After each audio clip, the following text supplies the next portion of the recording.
Hi all, welcome to iPlus Training Solutions. എൻ്റെ പേര് ആര്യ.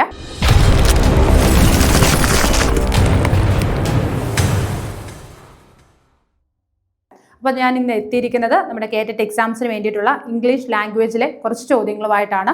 എല്ലാ ചോദ്യങ്ങളും പ്രീവിയസ് ഇയർ ക്വസ്റ്റ്യൻ പേപ്പറിൽ നിന്ന് എടുത്തിട്ടുള്ള ചോദ്യങ്ങൾ തന്നെയാണ്. അപ്പോൾ റീസെൻ്റ് ആയിട്ട് നടന്ന 1-2 എക്സാംസിൽ നിന്നുള്ള ക്വസ്റ്റ്യൻസ് ആണ് നമ്മളിവിടെ എക്സ്പ്ലെയിൻ ചെയ്യാനായിട്ട് പോകുന്നത്. അപ്പോൾ എല്ലാവർക്കും അറിയാം ഇംഗ്ലീഷിൻ്റെ ഇമ്പോർട്ടൻസ്, ഓരോ എക്സാമിനും ഇംഗ്ലീഷിൻ്റെ ഇമ്പോർട്ടൻസ് എന്നുള്ളത്.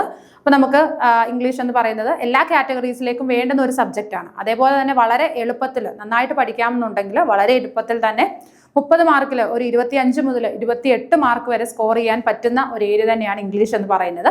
അപ്പോൾ നമുക്ക് നോക്കാം ഓരോ ചോദ്യങ്ങളും. ഇപ്പോൾ ഗ്രാമർ വരും, വൊക്കാബുലറി പ്ലസ് പെഡഗോജി, ഈ 3 ഭാഗങ്ങളും കൂടി ചേർത്തിട്ടാണ് ഇംഗ്ലീഷ് ലാംഗ്വേജ് എന്ന് പറയുന്ന ഒരു ഏരിയ വരുന്നത്. പെഡഗോജി ചോദ്യങ്ങൾ വളരെ കുറച്ചായിരിക്കും. കാറ്റഗറി 2-ൽ മാത്രമാണെന്ന് തോന്നുന്നു. 1-ലും കുറച്ച് ചോദ്യങ്ങൾ ചോദിക്കും. അപ്പോൾ 3-ൽ പെഡഗോജി ചോദ്യങ്ങളൊന്നും തന്നെ ഇല്ല, എങ്കിലും നമ്മൾ അതുകൂടി പഠിച്ചിരിക്കുക. ഓക്കെ, അപ്പോൾ നമുക്ക് ക്വസ്റ്റ്യൻസ് നോക്കാം. ഫസ്റ്റ് ക്വസ്റ്റ്യൻ ഇതാണ്: which among the sentences is grammatically correct? Which among the sentences is grammatically correct? അതാണ് നമ്മുടെ ക്വസ്റ്റ്യൻ എന്ന് പറയുന്നത്. അപ്പോൾ ഇവിടെ ആദ്യം ക്വസ്റ്റ്യൻ നന്നായിട്ട് ശ്രദ്ധിക്കുക. ഗ്രാമാറ്റിക്കലി കറക്റ്റ് എന്നാണ് പറഞ്ഞിരിക്കുന്നത്. ഗ്രാമാറ്റിക്കലി എന്ന് പറയുമ്പോൾ നമ്മുടെ മനസ്സിലേക്ക് ആദ്യം വരുന്നതാണ് ഇൻകറക്റ്റ് എന്നുള്ളതാണ്, അല്ലേ? നോക്കിക്കേ. They was very tired after the long journey. The building is tall and majestic. The old lady don't like to go to the park on Sundays. The alley is under construction. 4 sentence ആണ് തന്നിരിക്കുന്നത്. അത് grammatically correct ആയ sentence ഏതാണെന്നാണ് question ചോദിച്ചിരിക്കുന്നത്. First നോക്കിക്കേ. They was very tired after the long journey. നമ്മൾ ഒരിക്കലും they was എന്ന് പറയില്ല. they എന്ന് പറയുന്നത് എന്താണ്? ഒരു പ്ലൂറൽ പ്രോനൗൺ ആണ്, അല്ലേ? they എന്ന് പറയുന്നത് എന്താണ്? പ്ലൂറൽ ആയതുകൊണ്ട് തന്നെ ഒരിക്കലും was വരില്ല. അവിടെ എന്ത് വരും? were എന്നേ വരുള്ളൂ, അല്ലേ? They were very tired after the long journey ആണല്ലോ. So first option is wrong, അല്ലേ? ആദ്യത്തെ ഓപ്ഷൻ എന്ന് പറയുന്നത് എന്താണ്? തെറ്റാണ്. ഇനി second one, the buildings is tall and majestic. നമുക്ക് തന്നിരിക്കുന്ന സെന്റൻസിലെ സബ്ജക്റ്റ് എന്ന് പറയുന്നത് ദ ബിൽഡിങ്സ് ആണ്, അല്ലേ? സോ ദി ബിൽഡിങ്സ് ഈസ് എന്ന് പറയില്ല, ദ ബിൽഡിങ്സ് ആർ എന്നാണ് പറയുന്നത്, അല്ലേ? ദ ബിൽഡിങ്സ് ആണ്, അത് പ്ലൂറൽ ആയതുകൊണ്ട് തന്നെ അവിടെ ഈസ് പറയില്ല. എന്ത് പറയും? The buildings are tall and majestic എന്ന് പറയും. അപ്പോൾ എന്താണ്? ഓപ്ഷൻ ബിയും റോങ് ആണ്. Third one, the old lady don't like to go to the park on Sundays. The old lady don't like to go to the park on Sundays എന്നാണ് പറയുന്നത്. നോക്കിക്കേ, ഇവിടെയും ഓൾഡ് ലേഡി എന്ന് പറയുന്നത് എന്താണ്? സിംഗുലർ ആണ്, ഒരാളാണ്. ദി ഓൾഡ് ലേഡി, അല്ലേ? സിംഗുലർ ആയതുകൊണ്ട് തന്നെ ഇവിടെ ഡോണ്ട് വരില്ല. എന്ത് വരും? ഡസിന്റ് എന്ന് വരും, അല്ലേ? The old lady doesn't like to go to the park on Sundays. So option C is also wrong. Option C എന്താണ്? തെറ്റാണ്.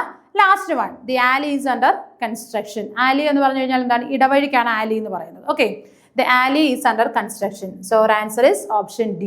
ഓക്കെ, അപ്പോൾ ഇവിടെ ഗ്രാമാറ്റിക്കലി കറക്റ്റ് ആയ സെന്റൻസ് എന്ന് പറയുന്നത് ഓപ്ഷൻ ഡി ആണ്. The alley is under construction. First വണ്ണിൽ എന്താണ്? they was എന്ന് ഒരിക്കലും പറയില്ല, they were എന്നാണ് പറയുന്നത്. ദ ബിൽഡിങ്സ് ഈസ് പറയില്ല, ദ ബിൽഡിങ്സ് ആർ എന്നാണ് പറയുന്നത്. ദി ഓൾഡ് ലേഡി ഡോണ്ട് എന്ന് പറയില്ല, ദ ഓൾഡ് ലേഡി ഡസിന്റ് എന്നേ പറയുള്ളൂ. ഓക്കെ, ക്ലിയർ ആയല്ലോ? ഓക്കെ, ഫസ്റ്റ് ക്വസ്റ്റിന്റെ ആൻസർ ഓപ്ഷൻ ഡി ആണ്. The alley is under construction. Okay, second question. Are the boys playing in the ground? The master asked. This can be reported as dash. Okay, reported സ്പീച്ചുമായിട്ട് അല്ലെങ്കിൽ indirect സ്പീച്ചുമായിട്ട് relate ചെയ്ത് അല്ലെ അതിൻ്റെ ഒരു question ആണ് വന്നിരിക്കുന്നത്. എന്താണ് നമുക്ക് തന്നിരിക്കുന്ന question? Are the boys playing in the ground? അങ്ങനെയാണ് ക്വസ്റ്റ്യൻ ചോദിച്ചിരിക്കുന്നത്, അല്ലേ? R the boys playing in the ground? The master asked. അതാണ് നമുക്ക് തന്നിരിക്കുന്ന ക്വസ്റ്റ്യൻ എന്ന് പറയുന്നത്, അല്ലേ? അപ്പോൾ നമ്മൾ എപ്പോഴും റിപ്പോർട്ടഡ് സ്പീച്ച് നമുക്കറിയാം ടെൻസ്, നമ്മൾ ചെറിയ ക്ലാസ് മുതൽ പഠിച്ചു വെച്ചിരിക്കുന്നത് എന്താണ്? റിപ്പോർട്ടഡ് സ്പീച്ചിൽ ടെൻസ് ചേഞ്ച് വരും. ഇപ്പോൾ ആക്റ്റീവ് ആൻഡ് പാസീവ് വോയിസിൽ അങ്ങനെ ഒരു കാര്യമില്ല, അങ്ങനെയല്ലേ പഠിച്ചിരിക്കുന്നത്. പക്ഷെ എപ്പോഴും നമ്മൾ ശ്രദ്ധിക്കേണ്ട കാര്യം, റിപ്പോർട്ടഡ് സ്പീച്ചിൽ നമ്മുടെ റിപ്പോർട്ടിംഗ് വേർബ് ഉണ്ടല്ലോ, റിപ്പോർട്ടിംഗ് വേർബ് പാസ്റ്റ് ടെൻസ് ആണെങ്കിൽ മാത്രമേ ടെൻസ് ചേഞ്ച് വരുള്ളൂ. അത് നിങ്ങളൊന്ന് ഓർത്തിരിക്കുക. ഇപ്പോൾ ഇവിടെ ആസ്ക്ഡ് എന്നുള്ളതിന് ആസ്ക് എന്നാണ് വന്നതെന്നുണ്ടെങ്കിൽ അവിടെ എന്ത് വരില്ല? ടെൻസ് ചേഞ്ച് ഉണ്ടാകില്ല. അപ്പോൾ നമ്മൾ ശ്രദ്ധിക്കേണ്ട കാര്യം എപ്പോഴും ഇങ്ങനെ പഠിച്ചു വെക്കുക, റിപ്പോർട്ടഡ് സ്പീച്ചിൽ ടെൻസ് ചേഞ്ച് വരും എന്നല്ല പറയേണ്ടത്. അവിടുത്തെ റിപ്പോർട്ടിംഗ് വേർബ് പാസ്റ്റ് ടെൻസ് ആണ് എങ്കിൽ മാത്രമാണ് അവിടെ എന്തുണ്ടാവുന്നത്? ടെൻസ് ചേഞ്ച് വരുന്നത്. Okay, reporting verb past tense ആണെങ്കിൽ അവിടെ എന്ത് വരികയുള്ളൂ? ടെൻസ് ചേഞ്ച് വരികയുള്ളൂ. ഓക്കെ, നോക്കിക്കേ. അപ്പൊ ഇവിടെ തന്നിരിക്കുന്ന സെന്റൻസ് എന്താണ്? R the boys playing in the ground. അതാണ് നമുക്ക് തന്നിരിക്കുന്ന സെന്റൻസ്. അപ്പൊ തന്നിരിക്കുന്ന സെന്റൻസ് എന്ന് പറയുന്ന ഒരു ക്വസ്റ്റ്യൻ ആണ്. എന്താണ്? ഒരു യെസ് ഓർ നോ ക്വസ്റ്റ്യൻ ആണ് അല്ലേ? R the boys playing in the ground. ഒന്നുകിൽ യെസ് എന്ന് പറയാം അല്ലെങ്കിൽ നോ എന്ന് പറയും. അവർ കളിക്കുകയാണോ അല്ലയോ? അവിടെ യെസ് അല്ലെങ്കിൽ നോ ആൻസർ മാത്രം മതി. തന്നിരിക്കുന്ന സെന്റൻസ് എന്ന് പറയുന്നത് എന്താണ്? ഒരു യെസ് ഓർ നോ ക്വസ്റ്റ്യൻ ആണ്. അതുകൊണ്ട് തന്നെ നമ്മൾ അവിടെ എന്താണ്? നമ്മൾ റിപ്പോർട്ടിംഗ് വേർബിന് ശേഷം യൂസ് ചെയ്യുന്ന 2 വേർഡ്സ് അവിടെ യൂസ് ചെയ്യും. എന്താണ്? ഇഫ് ഓർ വെദർ അല്ലേ? ഒന്നുകിൽ ഇഫ് യൂസ് ചെയ്യാം, അല്ലെങ്കിൽ എന്താണ്?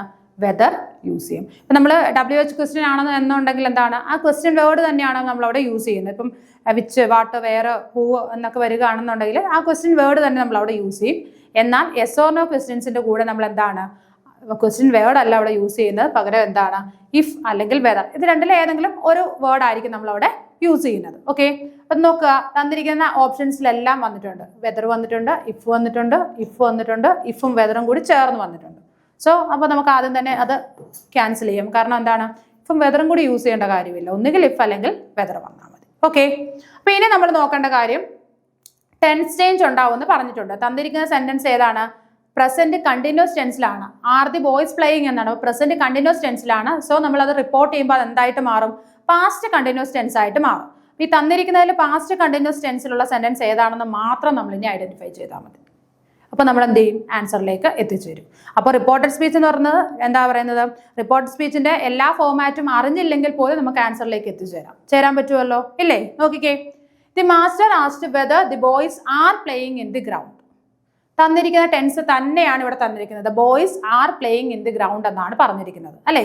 പ്രസന്റ് കണ്ടിന്യൂസ് ടെൻസിൽ തന്നെയാണ് അവിടെ തന്നിരിക്കുന്നത്. So our answer is wrong.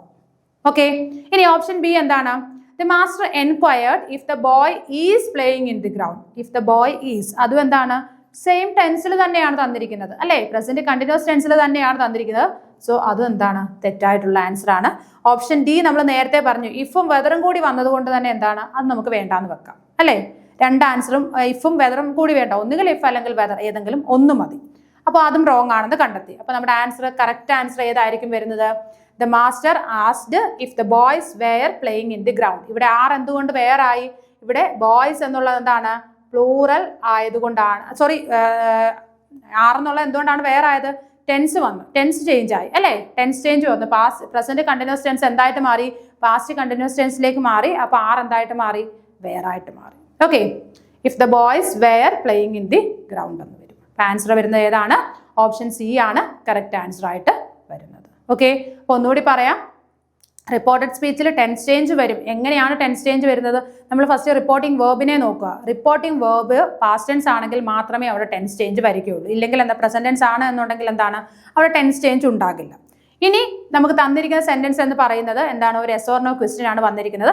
അത് റിപ്പോർട്ട് ചെയ്യുമ്പോൾ ഒന്നുകിൽ ഇഫ് അല്ലെങ്കിൽ വെദർ എന്ന് പറയുന്ന ഏതെങ്കിലും ഒരു വേർഡ് കൂടി നമ്മൾ ആഡ് ചെയ്യണം. ഓക്കെ, പിന്നീട് എന്താണ്? അപ്പോൾ ടെൻസ് ചേഞ്ച് വരുമ്പോൾ എന്താണ്? തന്നിരിക്കുന്ന പ്രസന്റ് കണ്ടിന്യൂസ് ടെൻസ് ആയതുകൊണ്ട് തന്നെ നമ്മളത് അതിനെ എന്താണ്? റിപ്പോർട്ട് ചെയ്യുമ്പോൾ അതെന്തായിട്ട് മാറും? പാസ്റ്റ് കണ്ടിന്യൂസ് ടെൻസിലേക്ക് മാറും. അപ്പോൾ പാസ്റ്റ് കണ്ടിന്യൂസ് ടെൻസ് ഏതാണോ ആൻസർ ആയിട്ട് വരുന്നത് അതായിരിക്കും നമ്മുടെ ആൻസർ എന്ന് പറയുന്നത് അല്ലേ? അപ്പോൾ ഇവിടെ ആൻസർ വരുന്നത് ഏതാണ്? ഓപ്ഷൻ സി ആണ്. The master asked if the boys were playing in the ground. Clear ആയല്ലോ? അടുത്ത question. The word accommodative has dash syllables. ഇത് വളരെ ഇമ്പോർട്ടൻ്റ് ആയിട്ടുള്ളൊരു ക്വസ്റ്റ്യൻ ആണ്. കാരണം മിക്കവാറും എല്ലാ ക്വസ്റ്റ്യൻ പേപ്പറിലും നമുക്ക് ഈ ഒരു വേർഡ് തന്നിട്ട്, ഒരു ലെങ്തി ആയിട്ടുള്ള ഒരു വേർഡ് തന്നിട്ട് അതിന് എത്ര സിലബിൾസ് ഉണ്ടെന്നുള്ള ഒരു ക്വസ്റ്റ്യൻ, കാറ്റഗറി 1, 2, 3 and 4 എല്ലാത്തിലും നമ്മൾ ആ ചോദ്യങ്ങൾ കാണുന്നുണ്ട്. ഇപ്പം നോക്കിയേ, ബനാന. സിമ്പിൾ ആയിട്ടൊരു വേർഡ് കാണിച്ചു തരാം. ബനാന. ഓക്കെ, ഇവിടെ എത്ര സിലബിൾസ് വരും? 1, 2, 3. കണ്ടോ? ഇപ്പം എത്ര വരും? 3 സിലബിൾസ് ആണ് ഇവിടെ വരുന്നത്. ബനാന എന്ന് പറയുന്ന വേർഡിന് വരുന്നത്. ഓക്കെ, ബനാന എന്ന് പറയുന്ന വേർഡിന് എത്ര സിലബിൾസ് വരും? 3 സിലബിൾസ് ആണ് വരുന്നത്. ഓക്കെ, അപ്പോൾ അക്കോമഡേറ്റീവ് എന്ന് പറയുന്ന വേർഡിന് എത്രയാണ്? 5 സിലബിൾസ്. അടുത്തത് എഗെയിൻ എന്താണ്? പാസീവ് വോയിസ് ആണ്. നമ്മൾ നേരത്തെ റിപ്പോർട്ടഡ് സ്പീച്ച് ആണ് പറഞ്ഞത് അല്ലേ?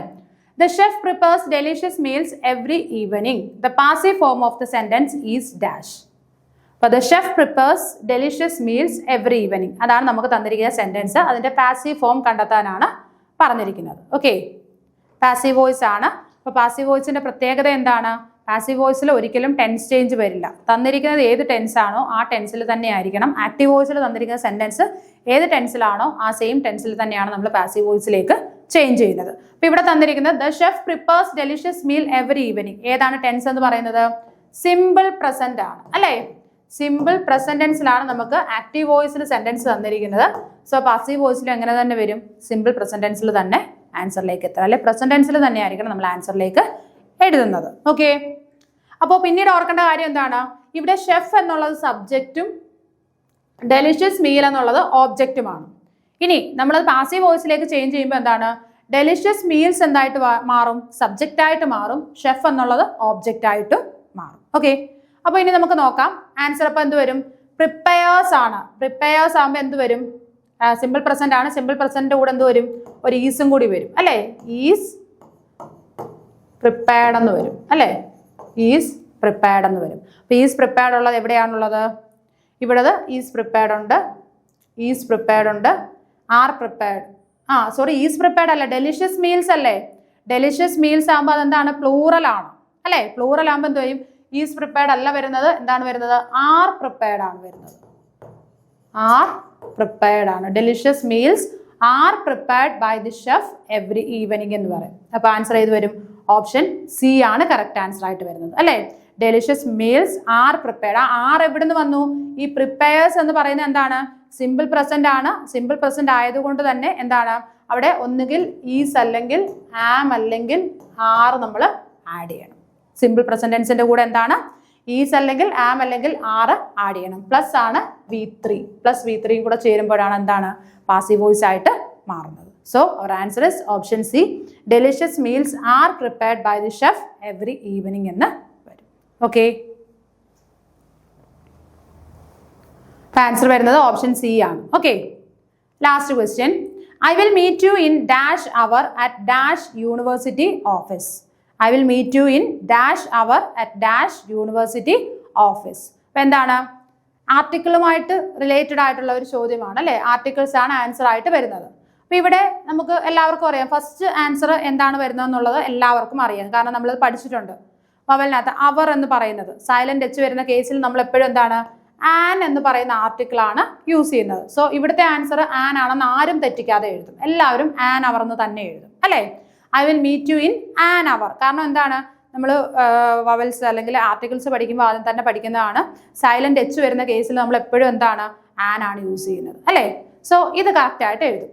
ഇനി അടുത്തത് അറ്റ് എ യൂണിവേഴ്സിറ്റി ഓഫീസാണോ, ആൻ യൂണിവേഴ്സിറ്റി ഓഫീസാണോ, ദി യൂണിവേഴ്സിറ്റി ഓഫീസാണോ വരുന്നത്? അവിടെയാണ് എല്ലാവർക്കും കൺഫ്യൂഷൻ വരുന്നത്.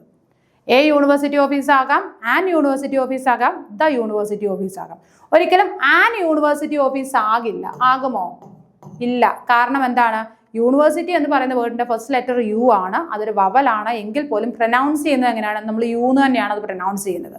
അപ്പം എന്താണ് പറയുന്നത്? യുവിന്റെ ശരിക്കുള്ള പ്രൊനൗൺസിയേഷൻ എന്നുള്ള പ്രൊനൗൺസിയേഷൻ ആണ് അല്ലേ? അപ്പോൾ പ്രൊനൗൺസിയേഷൻ അവിടെ എന്താണ്? ഒരു മാറ്റം വന്നിട്ടുണ്ട്. ശരിക്കുള്ള പ്രൊനൗൺസിയേഷൻ അല്ലാത്തത് കൊണ്ട് തന്നെ നമ്മൾ എന്താണ് അവിടെയും എന്താണ് വവലിനൊരു ചേഞ്ച് വരും. എ ആയിരിക്കും വരുന്നത്. അപ്പോൾ യൂണിവേഴ്സിറ്റിക്ക് മുമ്പ് ഒരിക്കലും നമ്മൾ ആൻ യൂസ് ചെയ്യില്ല. എന്താണ് യൂസ് ചെയ്യുന്നത്? എ ആണ് യൂസ് ചെയ്യുന്നത്. പക്ഷേ ഇവിടെ എന്താണ്? I will meet you in an hour at dash university office എന്നാണ് പറഞ്ഞിരിക്കുന്നത്. ആ യൂണിവേഴ്സിറ്റി ഓഫീസ് നമ്മളവിടെ സ്പെസിഫിക് ആയിട്ടാണ് പറയുന്നത് അല്ലേ? നമുക്ക് യൂണിവേഴ്സിറ്റി ഓഫീസിൽ വെച്ച് കാണാം എന്നാണ് പറയുന്നത്. സോ അവിടെ ഏത് ആർട്ടിക്കിൾ ആയിരിക്കും വരുന്നത്? ദ എന്ന് പറയുന്ന ഡെഫിനിറ്റ് ആർട്ടിക്കിൾ ആയിരിക്കും വരുന്നത്. അപ്പോൾ യൂണിവേഴ്സിറ്റിയുടെ തൊട്ട് മുന്നിലായിട്ട് നമ്മൾ എന്ത് ചെയ്യും? ദ ചേർക്കും. ദി യൂണിവേഴ്സിറ്റി ഓഫ് കേരള എന്നാണ് പറയുന്നത് അല്ലേ? ദി യൂണിവേഴ്സിറ്റി ഓഫ് കാലിക്കട്ട് എന്നാണ് പറയുന്നത്. എന്നാൽ കേരള യൂണിവേഴ്സിറ്റി, യൂണിവേഴ്സിറ്റിയുടെ മുന്നിൽ പേര് വന്നിട്ടുണ്ടെങ്കിൽ നമ്മൾ അവിടെ എന്താണ്? അവിടെ ആർട്ടിക്കിളിൻ്റെ ആവശ്യം വരുന്നില്ല. അപ്പോൾ അതുകൂടി ഒന്ന് ഓർത്ത് വെച്ചേക്കുക. അപ്പോൾ യൂണിവേഴ്സിറ്റി ഓഫ് എന്ന് പറയുകയാണെങ്കിൽ അതിന് തൊട്ട് മുമ്പിലായിട്ട് എന്താണ്? പേരില്ലാതെ യൂണിവേഴ്സിറ്റിയിലാണ് സ്റ്റാർട്ട് ചെയ്യുന്നതെന്നുണ്ടെങ്കിൽ അവിടെ നമ്മൾ ഡെഫിനിറ്റ് ആർട്ടിക്കിൾ യൂസ് ചെയ്യും. The university of Calicut, the university of എന്താണ് കേരള എന്ന് നമ്മൾ പറയും. പക്ഷേ എന്നാൽ യൂണിവേഴ്സിറ്റിയുടെ പേര് വെച്ചിട്ടാണ് വരുന്നത്. ഇന്ദിരാഗാന്ധി ഓപ്പൺ യൂണിവേഴ്സിറ്റി അല്ലെങ്കിൽ എന്താണ് മഹാത്മാഗാന്ധി യൂണിവേഴ്സിറ്റി എന്ന് പറയുമ്പോൾ ഒരിക്കലും അവിടെ എന്ത് വരുന്നില്ല? ആർട്ടിക്കിളിന്റെ ആവശ്യം വരുന്നില്ല. സോ ഏതായിരിക്കും നമ്മുടെ ആൻസർ വരുന്നത്? ഓപ്ഷൻ സി ആയിരിക്കും വരുന്നത് അല്ലേ? ഓപ്ഷൻ സി ആണ്. I will meet you in an hour at the university office എന്നാണ് വരുന്നത്. ഓക്കെ, ക്ലിയർ ആയല്ലോ? അപ്പം ഇത്രയും ക്വസ്റ്റ്യൻസ് ആണ് നമുക്ക് ഈ സെഷനിൽ ഡിസ്കസ് ചെയ്യാനായിട്ടുള്ളത്. ഇത്രയും പറഞ്ഞ കാര്യങ്ങൾ നിങ്ങൾക്ക് ക്ലിയർ ആയി എന്ന് വിശ്വസിക്കുന്നു. അപ്പോൾ മറ്റൊരു വീഡിയോയിൽ വീണ്ടും കാണാം. Okay, thank